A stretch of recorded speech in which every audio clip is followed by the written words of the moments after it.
tiene cosas maravillosas que darnos. ¿Cuántos dicen amén? Lo hermoso del Señor es que Él es bueno, Él es amoroso. Y todo aquel que siempre quiere probar a Jesús mal, que Él está mal, resulta convirtiéndose al Señor. He oído testimonios de personas que han comenzado a hablar acerca del Mesías, a hablar acerca de Jesús para hacerlo quedar mal, y se han dedicado aún a leer la Biblia, a estudiarla profundamente para encontrarle errores y de esa forma probar que Jesús es un farsante, según ellos. Pero de muchos que han hecho eso, han terminado convirtiéndose a Cristo. Más bien han terminado probando que la Biblia es la palabra de Dios, que Jesús es el Hijo de Dios, y no solamente como esencia el Hijo, sino Dios mismo. Y ahora muchos de ellos predican el Evangelio como Pablo lo hizo en el tiempo de la iglesia primitiva. Usted sabe que Pablo perseguía a los cristianos, y cuando se le apareció el Señor, ¿qué fue lo que le dijo? Le dijo: Saulo, Saulo, ¿por qué me persigues? O sea que él perseguía a Jesús. Él quería probar que Jesús era un farsante, pero terminó siendo por voluntad del Padre y por voluntad de Cristo el perito arquitecto de la iglesia. Así que con Jesús siempre vamos y la llevamos de ganar, ¿no? Quiero levantar su mano y decirle: gracias, Señor, por tu misericordia. Dígale al Señor: Señor, tú que eres el dueño de todas las cosas y el dueño de mi vida, porque la compraste con tu sangre en la cruz. Te pido hoy, Señor, que me hables. Te pido hoy que toques mi corazón, que yo pueda conocerte hoy más que lo que te he conocido hasta hoy. Por tu palabra, trae tu revelación. Trae, Señor, por tu Espíritu Santo, el conocimiento de Cristo a mi vida. En el nombre de Jesús, Padre, lo pedimos y lo recibimos por la fe. Amén y amén. Vamos a leer unos versos de este capítulo, y yo le voy a titular a este mensaje La puerta de las ovejas. Usted sabe que sobre todas las cosas Jesús mismo, aunque Él es el sumo apóstol, dice Hebreos capítulo 3, lo dice como el sumo apóstol, Él no tomó más, podríamos decir, orgullo en decir: yo soy el buen pastor.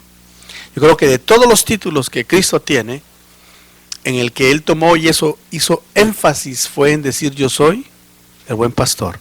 Y el buen pastor su vida da por sus ovejas. O sea, es el ejemplo. Veamos lo que dice el capítulo 5, verso 1.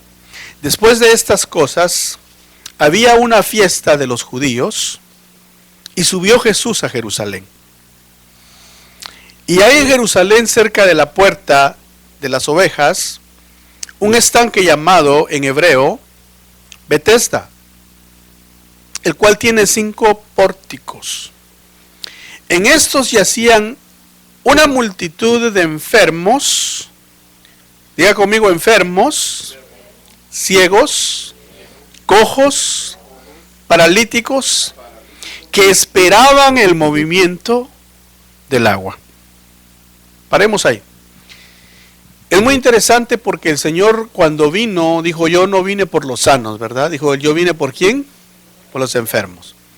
Entonces, a donde llega Jesús, a donde quiera que Jesús llega, es porque hay enfermos, es porque hay paralíticos, porque hay cojos. Y esa es una bendición. Por eso la iglesia misma es como un hospital. La iglesia no es un lugar de recreación. La iglesia es un lugar a donde la gente corre, porque corre a los pies de la cruz. A donde el Señor da su virtud, a donde el Señor desprende sanidad, a donde el Señor lleva su palabra, lleva su agua, lleva, hermano, todo lo que necesitamos. La Biblia dice que en los tiempos antiguos el Señor habló por medio de ángeles. Es por eso que nosotros vemos la historia de antes de la humanidad, que nos habla Génesis, también nos habla Apocalipsis, de cómo hubo una gran rebelión, hubo una gran guerra en los cielos. Ezequiel capítulo 27, 28 nos habla de todo eso, de cómo Dios le dio a los ángeles el gobernar, pero estos le fallaron. Vemos la historia muy conocida de Luzbel, que ahora es el diablo, Satanás, que el Señor lo reprenda. Le digo que lo reprenda porque ese ser nos odia de una forma terrible. ¿Y sabe por qué nos odia? Porque nosotros amamos a Jesús. ¿Cuántos de los que estamos aquí amamos a Jesús? ¿Cuántos de los que estamos aquí, hermano, no me conteste, pero contéstese a sí mismo? ¿Usted haría cualquier cosa por Jesús? ¿Haría cualquier cosa que Él le pida por Jesús? Porque el amor que nosotros tenemos a Cristo es lo que el Padre nos demanda. Porque el Padre nos acepta porque nosotros aceptamos a Jesús, porque nosotros amamos a Jesús. Por eso el mismo Señor dijo que la condenación del hombre no es en sí solamente el pecado, sino que la condenación del hombre es que rechacen a Jesús, que es lo máximo que hay. De tal manera amó Dios al Padre al mundo, que dio a su único Hijo, para que todo aquel que en Él crea no se pierda. O sea que el que no cree en Él se pierde, pero el que cree en Él tenga vida eterna. Entonces nosotros, hermano, volviendo al tema de los ángeles, nosotros podemos ver cómo Apocalipsis 12 nos dice que el diablo mismo, el dragón, convirtiéndose de un querubín, se hizo un dragón. Dice que se trajo la tercera parte de los ángeles abajo. O sea, los ángeles le fallaron a Dios.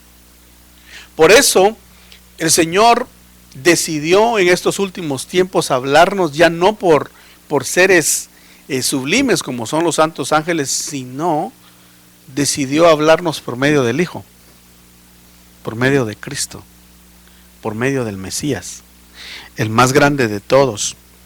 Y cuando Él vino, hermano, vino en una forma humilde, vino en una forma tan sencilla, porque dice que Él se despojó de su gloria, se hizo hombre, y no solo hombre, sino que se hizo siervo. Entonces, una de las cosas que el Señor nos da a entender con su ejemplo, porque el Señor no nos habla nada más, sino que nos da el ejemplo, es que el que quiere servir, el que quiere caminar con Dios, tiene que ser siervo. Amén. Dios nos ha llamado a ser siervos. Diga conmigo, Dios nos ha llamado a ser siervos. Porque todo lo que Dios te lo da con el propósito que lo compartas. Él nunca da nada a nadie para que se lo quede a sí mismo, sino que Dios te ha dado un don a ti, hermano, para que lo compartas. Muchos tienen el don de evangelizar, comparte. Hay gente que tiene un don tremendo para evangelizar, hay gente que no, pero el Espíritu Santo siempre está en él, y el Señor nos dio una gran comisión a todos diciéndonos, vayan y prediquen el evangelio a toda criatura. O sea, tengas el don o no de evangelizar, tenemos que predicar el evangelio. Cuando me refiero al don es que muchos tienen ese don y la gente los escucha bien rápido. Otros tienen el ministerio de ser evangelistas y el Señor los usa tremendamente, pero todos tenemos la responsabilidad de predicar. Ahora, cuando vemos a Jesús en este estanque, dice que Él llegó y Él llegó con un propósito de sanar. Le mencionaban los ángeles porque ellos esperaban que un ángel bajara del cielo y que tocara el agua. Cuando tocaban el agua, el primero que entraba al agua era sano, o sea, era como un regalo que lo daban cada cierto tiempo. Y es una realidad porque ahí lo dice. Si usted lee conmigo el verso 4, dice, porque un ángel descendía de tiempo en tiempo al estanque y agitaba el agua. Luego dice, y el que primero descendía al estanque después del movimiento del agua, quedaba sano de cualquier enfermedad que tuviera. O sea que todavía ahí había movimiento angelical para que se efectuaran las sanidades de esa forma. Pero el Señor, yo creo que Él sigue usando ángeles porque Él es Dios y Él actúa como Él quiere. Pero si usted nota, cuando Él los envió de dos en dos, ¿qué les dijo?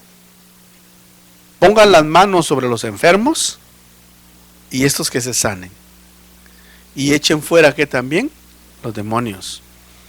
O sea que nosotros, hermano, tenemos una lucha bien fuerte, una lucha bien... dice la Biblia que nuestra lucha no es contra sangre, no es contra carne, sino contra principados, contra potestades, contra gobernadores de las tinieblas que están en los aires y también huestes de maldad. O sea, la lucha es fuerte, pero el Señor que va delante de nosotros dice que es mayor que el que está en el mundo. Amén. ¿Usted cree eso?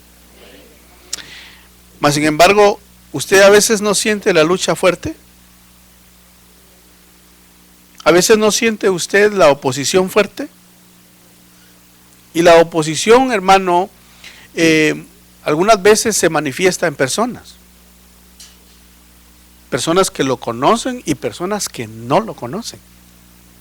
Porque la lucha no es contra el que está enfrente de nosotros, sino con el que los puede mover. Por eso, cuando el Señor vino y aparecía en lugares que decían los demonios, dice que saltaban y decían: tú eres el Hijo de Dios. Has venido a atormentarnos antes de tiempo. ¿Y qué decía el Señor? ¿Qué les decía? Cállate. Los mandaba a callar a los demonios, porque no les tocaba a ellos anunciarlo, sino que nos toca a nosotros anunciar a Jesús. Entonces, cuando el Señor vino para liberar, vino para sanar, vino para dar la vista a los ciegos, vino para que los cojos caminaran, y así comenzó Él a hacer sus milagros. Pero estos milagros que eran físicos, también hoy no solamente son físicos, sino también espirituales. Hay gente, hermano, que es ciega, ve muy bien en lo natural, pero hay una ceguera espiritual. Usted sabe que la ceguera espiritual es tremenda, hermano, porque una persona que está ciega pueda pensar y ver las cosas y decir: estoy bien, porque está viendo las cosas a su manera. Pero cuando viene el Señor a tocar la vista de aquella persona y le comienza a mostrar como Él ve, entonces aquella persona glorifica al Señor y se da cuenta que ha sido sana de una ceguera espiritual terrible. Entonces aquí nosotros vemos que cuando bajaba ese ángel, los enfermos, hermano, corrían y se sanaban. El primero, solo el primero que llegaba se sanaba. Y quiero que leamos más adelante. Y dice aquí: Jesús dijo en el verso 6, dice: cuando Jesús, dice, le vio acostado y supo que llevaba mucho tiempo así, le dijo: ¿quieres ser sano? ¿A quién le dijo eso? A un hombre que tenía 38 años de estar paralizado. O sea, aquel hombre tenía, hermano, según la Biblia nos muestra aquí, que este hombre una vez caminó bien, una vez estuvo de pie, era un hombre sano. Por alguna razón no lo revela qué pasó. Más adelante sí lo infiere el Señor muy claramente. Este hombre enfermó y quedó paralítico. Pero dice que tenía 38 años de estar en esa condición. Y es posible que tenía quizá 38 años de estar en ese lugar llamado Betesda. Lo bueno es de que él fue a refugiarse a donde estaba la puerta de las ovejas, a donde Dios actuaba de tiempo en tiempo, pero que él no sabía que un día iba a tener un encuentro, no con un ángel, sino con el Señor mismo. Hermano, es como nosotros. ¿Usted algún día se imaginó conocer al Señor? Yo creo que no. Yo creo que no. Muchos dicen: cuando yo busqué al Señor, y no es así. Dice que Él nos buscó, que Él nos encontró. No hay nadie que busque a Dios, dice la Biblia misma. No hay ni un justo. No hay nadie que quiera, no hay nadie que busque. Porque todos fuimos destituidos de la gloria de Dios, por cuanto todos pecamos. Y yo creo que el Señor anduvo detrás de nosotros por mucho tiempo. Y hasta que nos encontró, en diferentes circunstancias. Yo creo que es muy claro lo que aquí la palabra nos muestra. Jesús anduvo, o Dios anduvo detrás de este hombre por mucho tiempo, hasta que tuvo que permitirle una enfermedad. Y a través de esa enfermedad, el Señor, quiero aclarar, no enferma a nadie, porque Él no es causante de enfermedades, pero sí puede permitir que una persona enferme. Puede permitir situaciones para atraer a esa persona y luego buscarlo y encontrarlo. Cuando dice que encontró a este hombre, la pregunta que el Señor le hizo fue, ¿quiere ser sano? ¿Cómo ve usted esa pregunta? ¿La ve una pregunta lógica? ¿La ve una pregunta... ¿Cómo lo analizaría usted? Yo creo que el análisis de esa pregunta, lo que el Señor le está diciendo es, ahora que estás en esta condición, ¿puedo hablar contigo? Ahora que te encuentras en esta enfermedad, ¿me das la oportunidad para poder hacer algo por ti? Porque aquel hombre le contestó y le dijo, bueno, tengo mucho tiempo de estar aquí. Siempre que el agua es movida, alguien más llega al agua y cae antes que yo. Pero lo que el Señor le estaba preguntando fue, ¿quieres ser sano? La Biblia dice que el Señor habló de la parábola de las 99 y de la oveja perdida. Y es muy claro que el Señor dice que dejó las 99 y fue a buscar, ¿a cuál fue a buscar? A la perniquebrada. Fue a buscar a la que no quería nada con él porque supuestamente se había ido, ¿no? Se fue del redil. Pero dice que el amor de Dios fue tal que dejó a las sanas, a las que están bien, y se fue a buscar a la ovejita perdida. Yo creo que es lo mismo que aquí vemos en este capítulo. Fue a buscar a aquel hombre que quizá dijo, ya Dios me olvidó, ya Dios no se acuerda de mí, ya nadie me ayuda. Y qué terrible llegar a una situación así. Es terrible.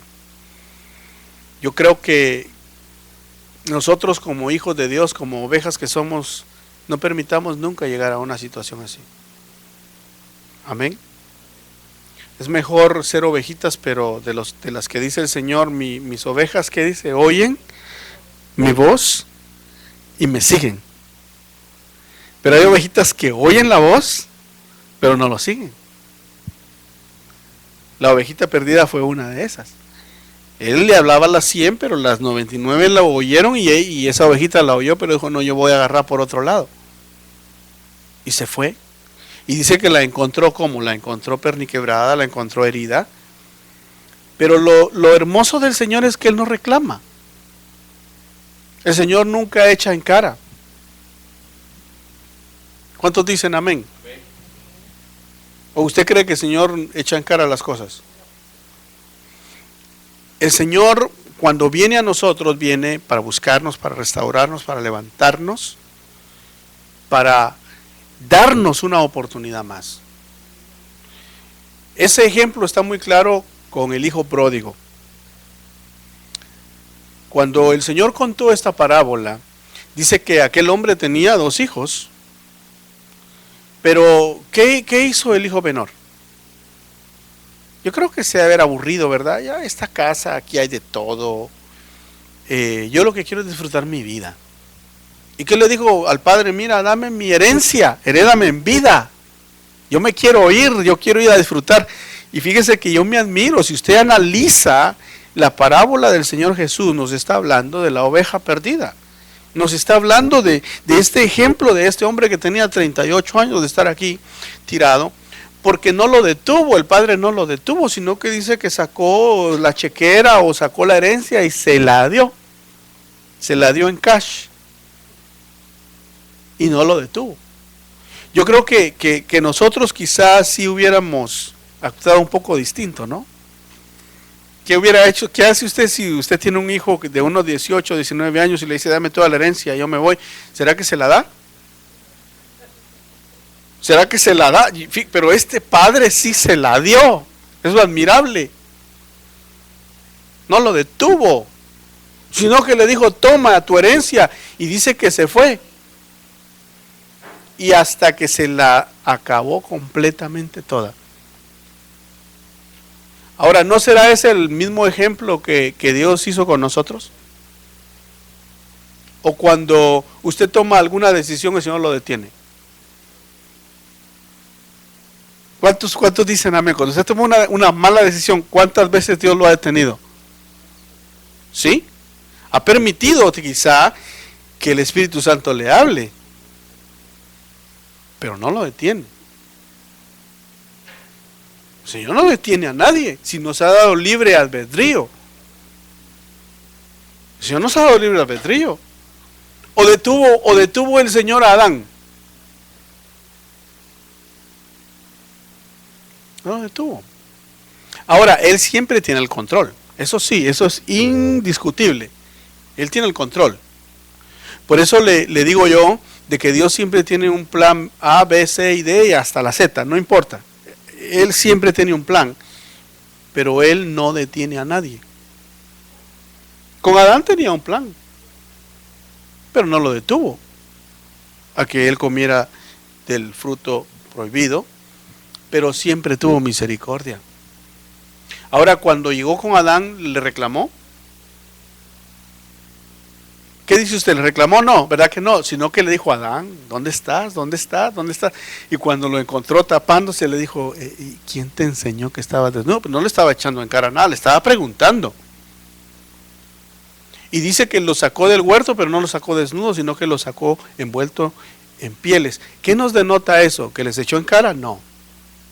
Sino que Él siempre tiene la solución y tiene misericordia.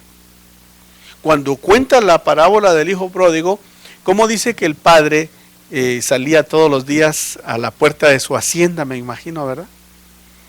Y tenía la esperanza y decía, algún día va a regresar mi hijo, y salía todas las mañanas quizá. Hasta una mañana que vio al hijo regresar. Pero ¿cómo lo vio? Sucio. Venía de apacentar cerdos, venía de comer comida de cerdo, venía sin bañarse, venía apestoso. Pero la Biblia dice que aquel padre corrió y que dice, lo abrazó y ¿qué más? Y lo besó. Pero le dice, ¿le echó en cara? La Biblia no dice que le echó en cara. Entonces es el ejemplo que nos da el Señor para que nosotros, hermano, así como el buen pastor tiene misericordia, tengamos misericordia. ¿Cuántos dicen amén? Yo he visto algunos ejemplos, le voy a decir, he visto gente que ve caer a otros y no tienen misericordia. ¿Usted no ha visto eso? Yo lo he visto. Y ahora que lo comprendo mejor, digo yo, pero ¿cómo es posible? ¿Cómo es posible si el Señor nos ha llamado a misericordia?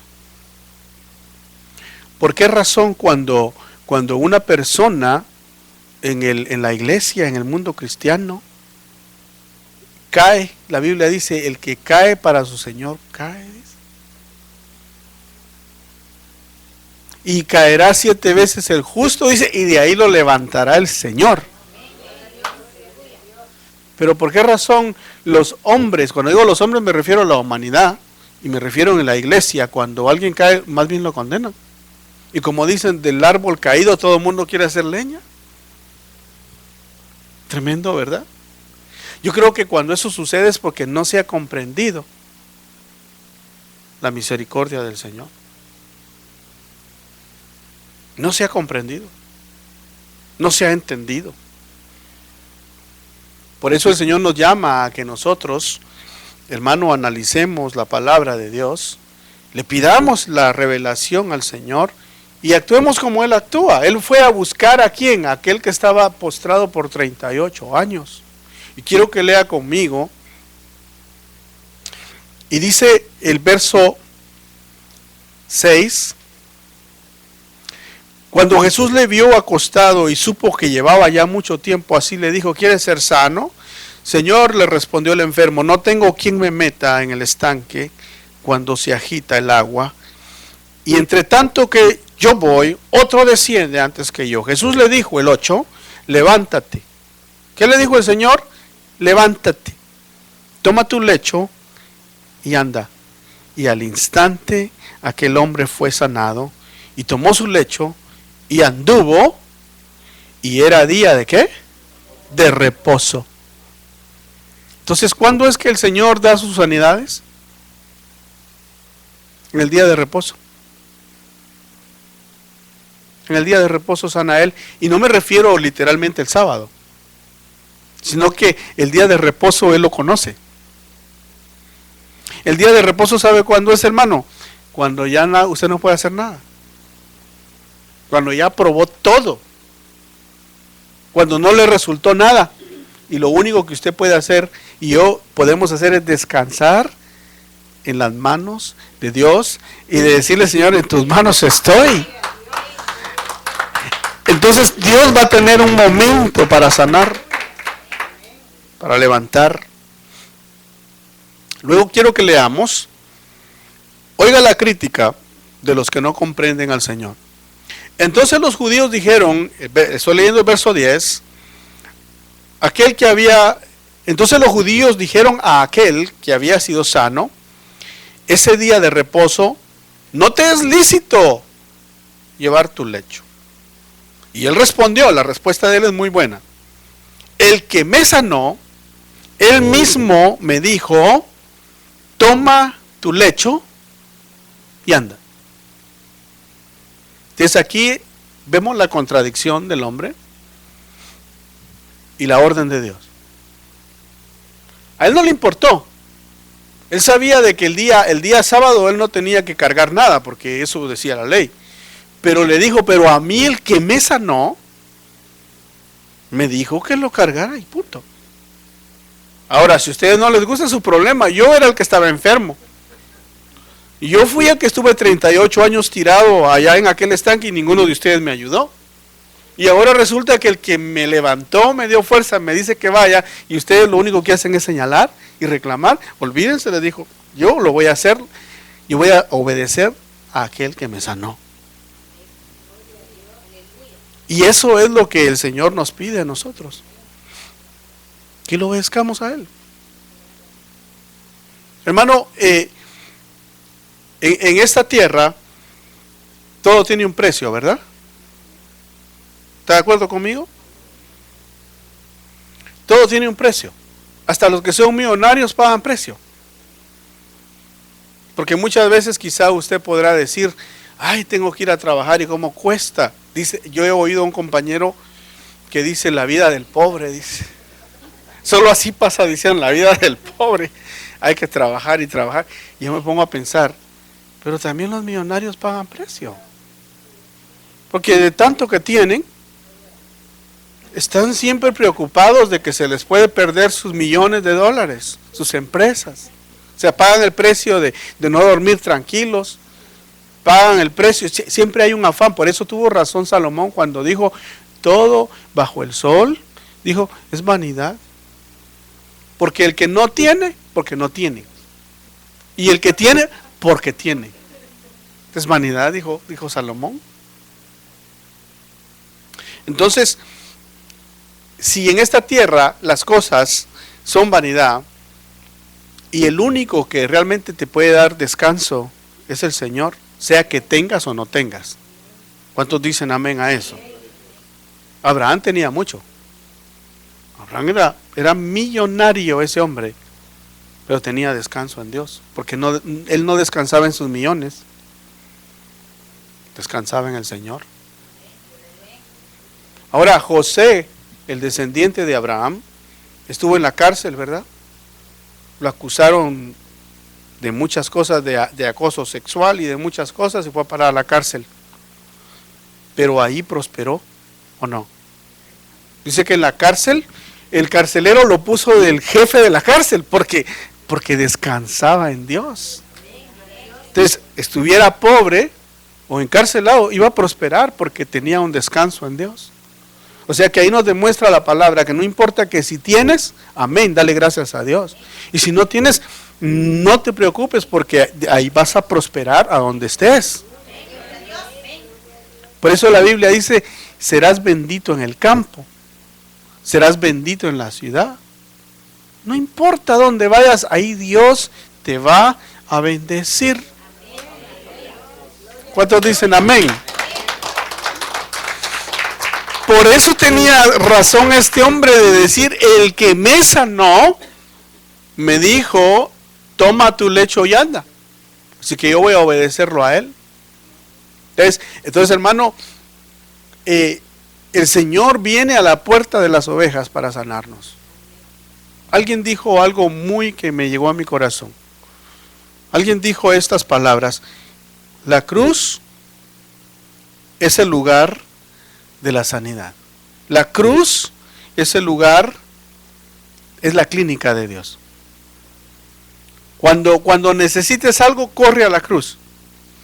Clámale al Señor en la cruz porque ahí Él te va a dar lo que necesitas. Te va a salvar. Ya te salvó tu alma, amén, pero te va a salvar de tus angustias.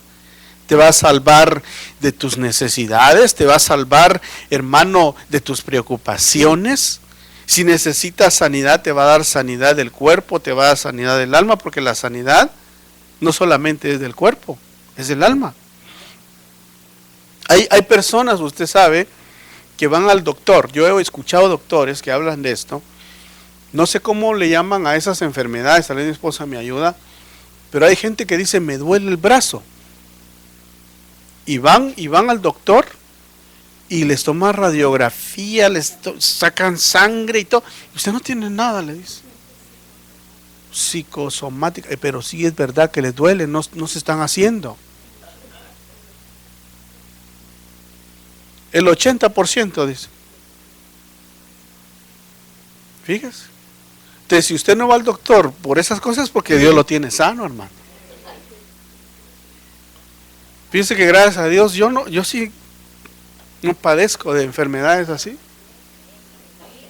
Ni de dolores de cabeza, hermano. Solamente cuando tengo un dolorcito que tal vez es de trabajo, mucho trabajo, una pastillita, ya estuvo. Pero ¿por qué le digo eso? Porque nosotros debemos de gozar de una salud así. Pero la mayoría de gente, el 80% van al doctor porque les duele el pie, les duele la pierna y en realidad no tienen nada físicamente, sino que es psico, ¿verdad? Es del alma, es una enfermedad que les proviene de la mente. Pero la mente en sí no es el cerebro es un órgano del cuerpo. Pero en realidad la enfermedad viene del alma, del que está adentro. Exacto, no pueden comprobarlo, sino que es algo espiritual que se le refleja en el cuerpo. Entonces hay enfermedades que solo el Señor las puede sanar. Hay gente que no va a encontrar su sanidad del doctor sino a la cruz. Ahí el Señor le va a dar paz, el príncipe de paz, se le va el dolor de brazo, el dolor de piernas. Ahora hasta los demonios ya les dan nombres, ¿verdad? Hay gente que dice, no, es que está alucinando, dicen, por una cosa que en el cerebro les pasa y todo. Y es verdad, quizá el cerebro les funciona de un modo o de otro, pero es porque están siendo atormentados por demonios. Sencillo. Pero, ¿quién es el que libera? Cristo. Cristo libera, Cristo sana, Cristo perdona. Diga conmigo, Cristo perdona. Hay gente que está enferma por no perdonar. Entonces, ¿qué es lo que hay que hacer? Hay que perdonar. Diga conmigo, hay que perdonar. ¿Cuánta gente lo ha ofendido a usted? ¿Lo ha ofendido a alguien? ¿Sí? ¿Y cómo está usted al respecto? ¿Todavía se acuerda? No, dice, no, yo me olvidé, hermano. Yo estoy tranquilo. Solo cuando me acuerdo es que siento algo, ¿verdad? Entonces no ha perdonado. Hay gente que está enferma por no perdonar. Debemos de perdonar, hermano. Yo creo que esto, cuando hablamos de perdonar, por lo menos pienso que todos los que estamos en este lugar debemos de pensar al respecto. Exacto, a eso iba. O sea, primero le pregunté que a cuántos lo han ofendido a usted. Ahora la otra pregunta, ¿a cuántos nosotros hemos ofendido? Fíjese que a veces ofendemos y ni cuenta nos damos. Porque muchas veces solo vemos lo que nos conviene. ¿Está de acuerdo conmigo? A veces así somos así. Pero entonces por eso es bueno, el que perdona se libera. El que perdona, pues ahí pasó el asunto y usted está tranquilo. Pero el que no perdona está como aquella zozobra. ¿Por qué me hizo esto? ¿Por qué me hizo el otro? Y ese por qué nunca se lo van a contestar. Más es lo que va a estar en su alma, esa pregunta. Mejor perdone y ahí dígale, Señor, encárgate tú. ¿Por qué lo hizo? Ay, encárgate tú. Yo voy a perdonar. Es tomar una decisión. Este hombre tomó la decisión de obedecerle al Señor. Toma tu lecho y anda. Punto. Se liberó. Veamos, sigamos aquí más adelante. El 12. Entonces le preguntaron, ¿y quién es ese? Mire, ¿quién es ese que te dijo, toma tu lecho y anda? Y el que había sido sanado no sabía quién fuese, porque Jesús se había apartado de la gente que estaba en aquel lugar. Oiga el 14. Después le halló Jesús en el templo y le dijo, oiga esto, ¿qué le dijo? Mira, has sido sanado, no peques más, para que no te venga alguna cosa peor. ¿Qué es lo que denotamos nosotros ahí? Perdón. Es perdón, ¿no? Porque ahí es donde nosotros notamos que aquel hombre había caído en enfermedad por algún pecado.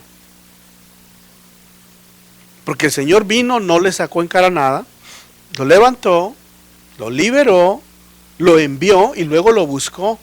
Y luego le dijo el Señor, mira, te he sanado, pero no peques más.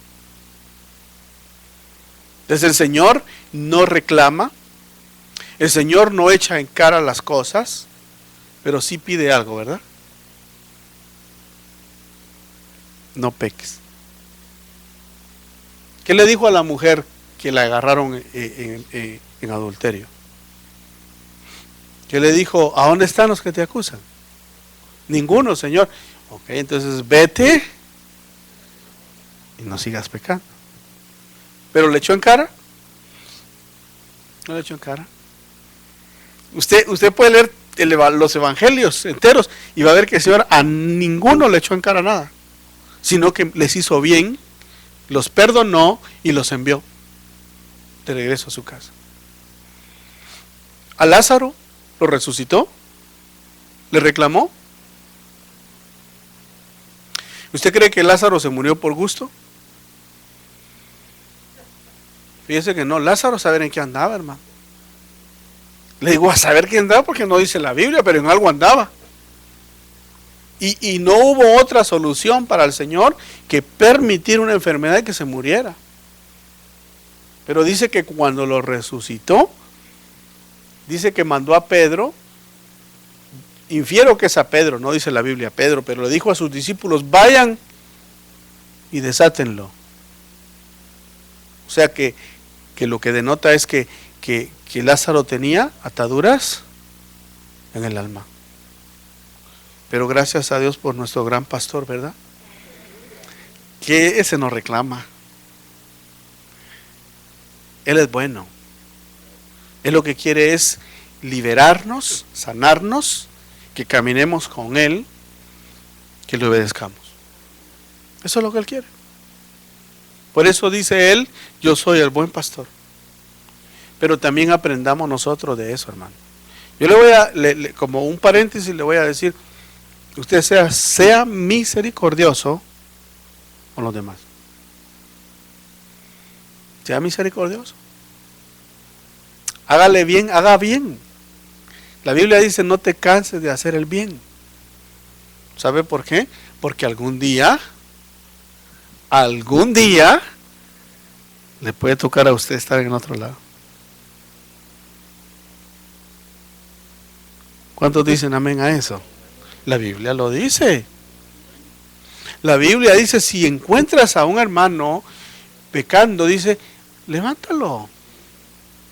Que el fuerte lleve al débil. No vaya a ser, dice, que otro día seas tú.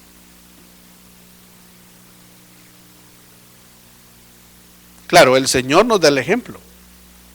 Él nunca pecó, Él nunca falló. Pero la Biblia dice, bienaventurados los misericordiosos. ¿Por qué dice que son bienaventurados? Porque ellos recibirán misericordia. Hermano, aprendamos de los malos ejemplos. ¿Usted cree que se puede aprender de los malos ejemplos? Sí. Se puede aprender a no hacer lo mismo. Se puede aprender a que si usted en el pasado vio gente que no tuvo misericordia de otros, y usted se dio cuenta y después reacciona a decir, entonces ahora, si algo similar vuelve a pasar, voy a aprender a no hacer lo que aquellos hicieron.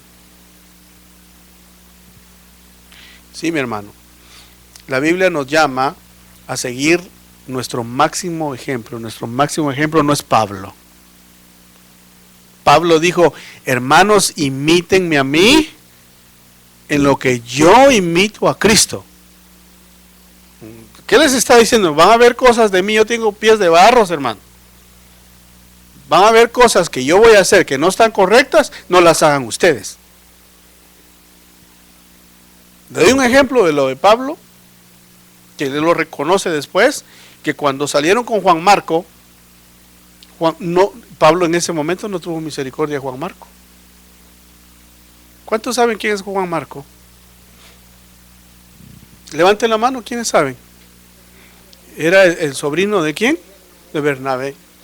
Y él es el autor del Evangelio de Marcos. Pero cuando era como recién convertido, o tal vez ya era convertido, pero andaba así, mira, ¿no?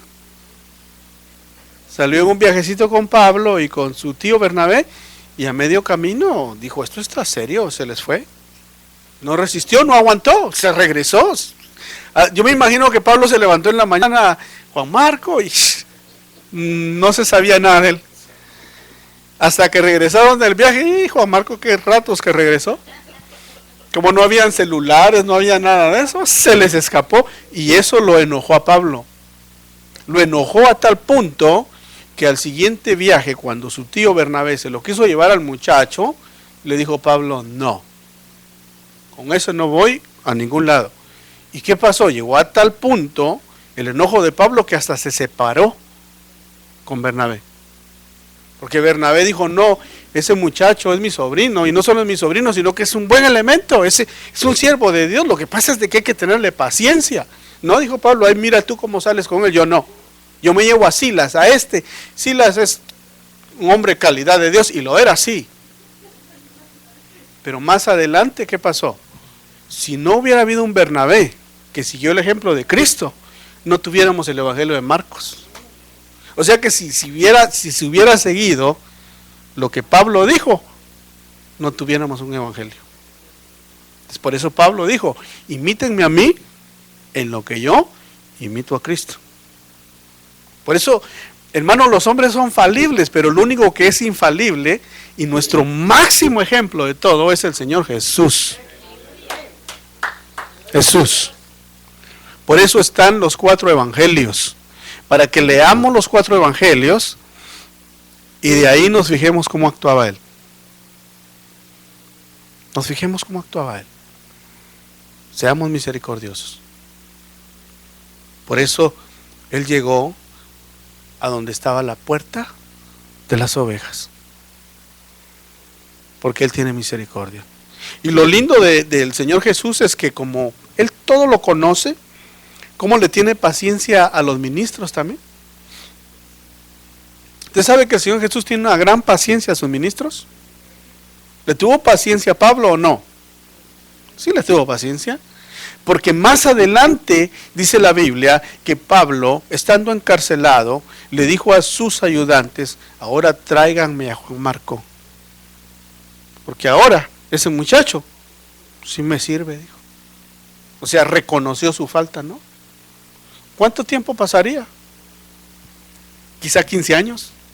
Y a los 15 años reconoció Pablo que se había equivocado. Pero ¿sabe qué es lo bonito de reconocer? Que la Biblia dice que el que rectifica, el que reconoce, ¿verdad?, sus errores, el que reconoce sus pecados, dice, y se aparta, ese que dice, alcanza misericordia. Voy concluyendo. Y el Señor le dice el 14, después le halló Jesús en el templo y le dijo: mira, has sido sanado, no peques más, para que no te venga alguna cosa peor. El hombre se fue y dio aviso a los judíos que Jesús era el que lo había sanado. O sea, reconoció la autoridad del Hijo. Yo te digo, hermano, ¿hay alguna enfermedad que en esta noche hayas traído? Contéstese a sí mismo. ¿Alguna enfermedad física o espiritual? Te digo, el mismo que llegó al pórtico de las ovejas está hoy aquí. Y Él te puede sanar. Él puede poner su mano sobre ti y darte la palabra y decirte: toma tu lecho y anda. Él tiene autoridad para hacerlo. ¿Tú lo crees, hermano? ¿Tienes alguna necesidad, hermano, hoy en la noche? Levante su mano, ¿cuántos tienen alguna? Una necesidad urgente. Entonces, pónsela al Señor. Quizá alguien está confundido, es una necesidad. Alguien está confundido, no sabe qué hacer. Tráigasela al Señor. Decirle: Señor, estoy confundido. Señor, estoy triste. Señor, no tengo dinero.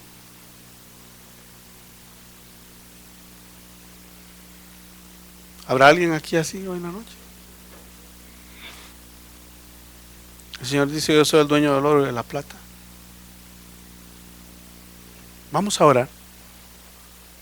Quiero que cierre sus ojos y le diga al Señor, le digamos en esta hora y les pongamos nuestra necesidad al gran pastor, al que vino a la puerta de las ovejas, el que vino a aquel lugar que en hebreo se llama Betesda. Quiero que le diga: Señor, hemos venido hoy delante de ti, porque reconocemos, Señor, que no vamos a alzar nuestra voz hacia los montes, no vamos a alzar nuestra voz hacia los hombres, no vamos a suplicarle a nadie, solamente a ti. ¿Puedes decirle eso al Señor? No le voy a suplicar a ningún hombre, pero sí te voy a suplicar a ti, que me ayudes, que aclares mi mente,